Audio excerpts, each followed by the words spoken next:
4 عروض مرة واحدة لعيبة النادي الأهلي: محمد علي بن رمضان وزيزو وإمام عاشور وإليو ديانج.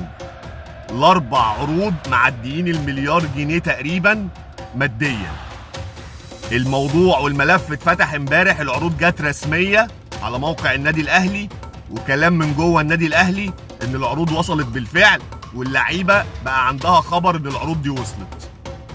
امبارح الكابتن محمد يوسف اتكلم مع اللعيبه وقفل الموضوع لحد مباراه بيراميدز. قال لهم مفيش كلام ولا في اي مناوشات ولا مناقشات في الموضوع غير بعد ماتش بيراميدز. ال4 عروض جايين خليجيين من نوادي خليجيه، و4 عروض رسميين مش مجرد كلام، ومعلومه اكيده 100%.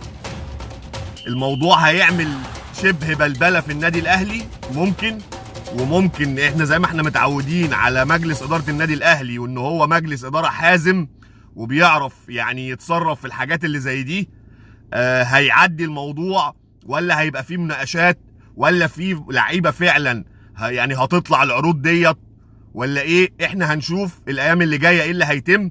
بس دي كانت معلومه مهمه كان لازم اعرفها لحضراتكم. كان معاكم ميدو الصباغ، وما تنساش فولو ولايك لو عجبك الفيديو. السلام عليكم.